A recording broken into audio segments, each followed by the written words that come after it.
ഒരു സെൽഫിക്ക് 40 രൂപ. അത് മല്ലിക്കുള്ളതാണ്. 160 അപ്പൊ 4 സെൽഫി. മല്ലിക്കുള്ളതാണ് ഇന്നത്തെ സെൽഫിന്റെ പൈസ. ഓരോരുത്തർ ഈ കടയുടെ ഫ്രണ്ടിൽ വന്ന് ഇന്ന് സെൽഫി വരെ എടുക്കുന്നു. ബോച്ച സാറിന്റെ കടയാണെന്നുണ്ടെങ്കിൽ ഞങ്ങൾ കയറത്തില്ല എന്ന് പറഞ്ഞിട്ടുണ്ട്. അപ്പൊ അതുകൊണ്ട് എന്തായാലും ബോച്ച സാർ നേരിട്ട് ഇവിടെ വന്നതോടുകൂടി ഇനിയിപ്പം എന്തായാലും ആരും ധൈര്യപ്പെടത്തില്ലെന്ന് വിശ്വസിക്കുന്നു. ഇല്ല, ഇനി അങ്ങനെ ആരും ചെയ്യത്തില്ല. കേരള ലോട്ടറി ലാഭമുണ്ട്. ഒരു ലോട്ടറിക്ക് 40 രൂപ നമുക്കൊന്നും കിട്ടത്തില്ല. ഇതുകൊണ്ട് ചിലപ്പോൾ നമുക്കൊരു 5 ദിവസത്തിലും ചായ ഇട്ട് കുടിക്കാം അല്ലേ? ബോച്ച ചെയ്ത ഏറ്റവും വലിയ നല്ലൊരു കാര്യം. ഇപ്പൊ വേറെ വലിയ കടകളൊക്കെ ആണെങ്കിൽ പോലീസുമായും മറ്റേതൊക്കെ ഈ മാണക്കടയിലാണ് ഈ ഭാഗങ്ങളെ ആര് കൊണ്ടുവരാനാ? ഇത് ബോച്ചെ പാർട്ട്ണർ എന്ന ബ്രാൻഡിൽ കൊടുക്കുന്ന ഈ ഫ്രാഞ്ചൈസി സൗജന്യമായിട്ട് കൊടുക്കുന്നുണ്ടെങ്കിലും എല്ലാവരും സൗജന്യമായിട്ട് ചോദിക്കരുത്, തെറ്റിദ്ധരിക്കരുത്. ഇനി എല്ലാവർക്കും സൗജന്യമാണെന്ന്. കാരണം ഇപ്പൊ ഇത് കാണുമ്പോൾ ഒരുപാട് പേര് ചോദിക്കും. അതായത് ബോച്ചെ ടീ ലക്കി ഡ്രോ ബിസിനസ്സിലൂടെ വരുന്ന ലാഭത്തിന്റെ ഒരു വിഹിതം എടുത്തിട്ട് ഇതുപോലെയുള്ള കാര്യങ്ങൾ ചെയ്യാണ്. പക്ഷെ അത് അർഹതയുള്ളവർക്ക് മാത്രമാണ് ഇങ്ങനെ കടകൾ ഇട്ട് കൊടുക്കുന്നത്. പ്രത്യേകിച്ച് ഇതുപോലെയുള്ള ചെറിയ പെട്ടിക്കടകൾ അർഹതയുള്ളവർ. അല്ലാത്തവർക്കൊക്കെ നമ്മള് പ്രോപ്പർ ബിസിനസ് ഡീലായിരിക്കും. കഴിഞ്ഞ ഒരു മാസക്കാലമായി ഞങ്ങൾ സ്വരൂപിച്ച് വെച്ച പൈസയും അത് 14,000 രൂപയോളം ഉണ്ടായിരുന്നു. അതിനോടൊപ്പം തന്നെ ഞങ്ങളുടെ തുടർന്ന് കച്ചവടം നടത്താനെ കൊണ്ടുള്ള ഞങ്ങളുടെ സാധന സാമഗ്രികൾ നാരങ്ങ അടക്കം മൊത്തവും നഷ്ടപ്പെട്ടതായിട്ട് ഞങ്ങള് ഇവിടെ വാർത്താ ചാനലിൽ വന്നു. അദ്ദേഹം അത് കണ്ടിട്ടാണ് ഞങ്ങളെ സഹായിക്കാനായിട്ട് നേരിട്ട് ഫോൺ വിളിച്ചു. പിന്നെ നേരിട്ട് അദ്ദേഹം ഇന്നലെ വന്നു. പുതിയ ബിസിനസ് കുഴപ്പമില്ല, നല്ല രീതിക്ക് പോകുന്നു. നിറയെ ആൾക്കാർ വരുന്നുണ്ട്. തൃശ്ശൂരിൽ നിന്ന് വരെ ആൾക്കാർ തിരക്കി വന്നിട്ടുണ്ട് സാധനം മേടിക്കാൻ രാവിലെ. ഓരോരുത്തർ ഈ കടയുടെ ഫ്രണ്ടിൽ വന്ന് ഇന്ന് സെൽഫി വരെ എടുക്കുന്നു. ഞങ്ങളൊരു പഴവിലയ്ക്ക് ഒരു ചെറിയൊരു ഗ്യാസ് അടുപ്പ് മേടിച്ചിട്ടുണ്ടായിരുന്നു. അതുപോലും ആ കള്ളന്മാര് എടുത്തോണ്ട് പോയി. ഇപ്പൊ ഇനിയിപ്പോ എന്തുവായാലും ഒരു ഗ്യാസ് അടുപ്പൊക്കെ മേടിച്ചിട്ട് ഞങ്ങൾക്ക് ചായക്കച്ചവടം തുടങ്ങാൻ തന്നെയാണ് ഞങ്ങളുടെ തീരുമാനം. അതോടൊപ്പം തന്നെ മുറുക്കാനും നാരങ്ങ വെള്ളം പഴയ ഞങ്ങളുടെ ആ കച്ചവടം തന്നെ തുറന്നു കൊണ്ടുവരണം. ഇനിയിപ്പോ ബോച്ച ടീ വെച്ചിട്ടായിരിക്കും ഞങ്ങള് ചായക്കച്ചവടം തുടങ്ങാൻ ഞങ്ങൾ ആലോചിക്കുന്നത്. നേരിട്ട് കണ്ടപ്പം സന്തോഷം തോന്നി. വിഷമിക്കണ്ട, നിങ്ങള് എന്ത് സഹായത്തിനും ഇനി വിളിക്കാമെന്ന് പറഞ്ഞിട്ടുണ്ട്.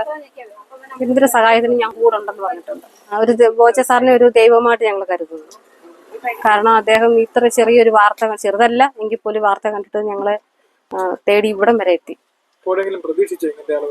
ഇല്ലില്ല, ഒരിക്കലും പ്രതീക്ഷിച്ചില്ല. കാരണം ഒരുപാട് ആൾക്കാർ ഞങ്ങളെ വിളിച്ച് സഹായിക്കാം, ഒരുപാട് വാഗ്ദാനങ്ങൾ തന്നു. അതുപോലെ തന്നെ ഒരു 50 രൂപ പോലും തന്ന് ഞങ്ങളെ സഹായിച്ച ആൾക്കാരുണ്ട്.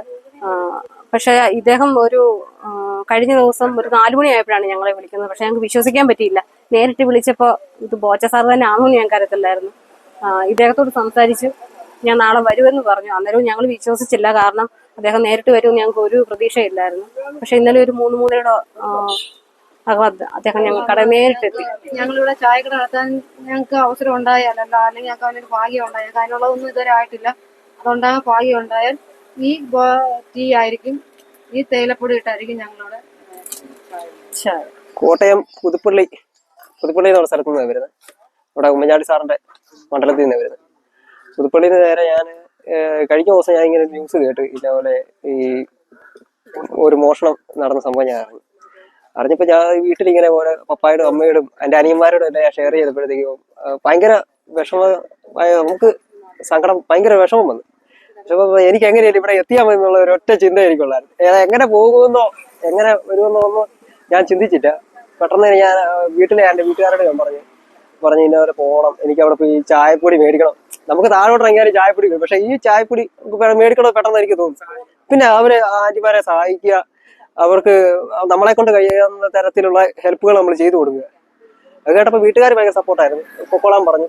പിന്നെ എനിക്ക് സ്ഥലം അറിയത്തില്ല. ഞാൻ പെട്ടെന്ന് ഓരോ സ്ഥലത്തൂടെ കയറി വന്നു. ഓരോ അധികാരികൾ ഓരോരുത്തരോട് ഞാൻ ഇങ്ങനെ ചോദിച്ചു. സൈക്കിൾ ചവിട്ടിയാണ് വന്നത് ഞാൻ അവിടുന്ന്. പിന്നെ കൂട്ടുകാരന്മാരെല്ലാവരും ജോലിക്ക് കാര്യങ്ങളെല്ലാം പോയി. പിന്നെ വീട്ടിൽ ഇരുന്ന ഒരു സൈക്കിളാണ്, ഞാൻ ഒന്നും നോക്കിയില്ല. പിന്നെ ഞാൻ സൈക്കിൾ എടുത്തോണ്ട് ഞാൻ അങ്ങ് ഇറങ്ങി. പിന്നെ ഇത് ഇതിനേക്കാൾ വലിയൊരു കടയായിട്ട് മാറും. അത് ഞങ്ങളുടെ വീട്ടിലെല്ലാവരും കഴിഞ്ഞ ദിവസം തൊട്ട് ഈ വിഷയം അറിഞ്ഞത് തൊട്ട് പ്രാർത്ഥിക്കാനും, പ്രിയ ആന്റിക്കും എല്ലാവർക്കും വേണ്ടി പ്രാർത്ഥിക്കാം. പ്രത്യേകിച്ച് ബോബി സാറ്, അത് പ്രത്യേകിച്ച് പറയേണ്ട ആവശ്യമില്ല. എല്ലാം നമ്മുടെ ചങ്ക. നമ്മൾ എന്ന് പറഞ്ഞാൽ സാറ് ചെയ്യുന്ന ഓരോ പ്രവർത്തനമാണെങ്കിലും ഏറ്റവും നല്ല. ഞാനിപ്പം 10 തേയില പഠിക്കുന്നു. 10 തേയില പഠി.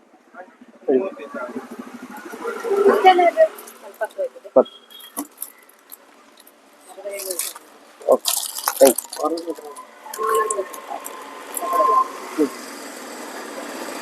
10 തേയിലയാണ് മേടിച്ചത്. ഇതിന്റെ അകത്ത് മോഷണമൊക്കെ പോയി കഴിഞ്ഞാൽ പോവോ എന്നുള്ള സാധ്യത ഇല്ല, ഞങ്ങൾ ഈ തേയില ഇവിടെ വെക്കുന്നില്ല, ഞങ്ങൾ കൊണ്ടുപോവുക വീട്ടിൽ. കാരണം ഇതിനകത്ത് കൂപ്പിടിന് വിലയുള്ളതാ. ബോച്ച സാർ പ്രത്യേകം പറഞ്ഞിട്ടുണ്ട്, എന്തായാലും വണ്ടി ഉണ്ടല്ലോ പോകുമ്പോൾ വീട്ടിൽ പോകുമ്പോൾ ഇത് കൊണ്ടുപോകണം പറഞ്ഞിട്ടുണ്ട്. കാരണം നമ്മൾ മറ്റു സാധനങ്ങൾ നഷ്ടപ്പെട്ട പോലെയല്ല, ഇതിനകത്ത് കൂപ്പിടിനാണ് വില. അപ്പൊ അതുകൊണ്ട് ഇന്നലെ പിന്നെ ബാക്കി വന്ന പ്രൊഡക്റ്റും കൊണ്ടാണ് വീട്ടിൽ പോയത്. കാരണം ബോച്ച സാറിന്റെ കടയാണെന്നുണ്ടെങ്കിൽ ഞങ്ങൾ കയറത്തില്ല എന്ന് പറഞ്ഞിട്ടുണ്ട്. അപ്പൊ അതുകൊണ്ട് എന്തായാലും ബോച്ച സാർ നേരിട്ട് ഇവിടെ വന്നതോടുകൂടി ഇനിയിപ്പം എന്തായാലും ആരും ധൈര്യപ്പെടത്തില്ലെന്ന് വിശ്വസിക്കുന്നു. ഇന്നലെയും വിളിച്ചു അന്വേഷിച്ചു, ഇന്ന് രാവിലെയും വിളിച്ച് അന്വേഷിച്ചിരുന്നു. ഇത് കണ്ടപ്പോ നമുക്ക് കുഴപ്പമായി. ആ കൊച്ചി അല്ല, രണ്ട് അതിന്റെ പറഞ്ഞുകൊണ്ടിരിക്കുന്നു. അത് മോട്ടിക്കാന്ന് പറയാം. അവൻ കള്ളൻ, അവനെ കിട്ടിയ കൊല്ലണം. അവനെ കിട്ടിയ അവനെ കൊല്ലണം. ഇങ്ങനെ ഇരിക്കുന്നവരുടെ എന്താ അവരിനകത്ത് കച്ചവടം ചെയ്യാൻ എന്താ കിട്ടാൻ? ആ കിട്ടുന്നതുകൊണ്ട് അവരുടെ വീട് കഴിയുന്നത്, അല്ല അവരുടെ നല്ലയോ എന്താ കഴിയുന്നത് അതുകൊണ്ടാണ്. അപ്പൊ അങ്ങനെയൊക്കെ ചെയ്യുന്നവനെ വെച്ചേക്കരുത് എന്ന് നമ്മുടെ അഭിപ്രായം.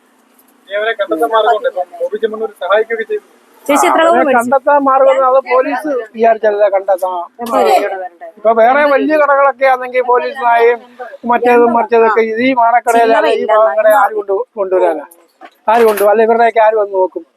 പിന്നെ വലിയ വലിയ കടകളും അങ്ങനെയൊക്കെ പോലീസുകാരും പോലീസിനെ കൊണ്ട് ഉണപ്പിച്ച് പിടിപ്പിക്കുകയും അങ്ങനെയൊക്കെ. ഇവിടെ ആര് കൊണ്ട് ഉണപ്പിക്കാൻ? ഇവിടെ നമ്മളെ പോലുള്ളവർ വന്ന 10 രൂപ കൊടുത്ത് മേടിച്ച് എന്തെങ്കിലും മേടിച്ച് കൊണ്ടുപോയാൽ ആയി.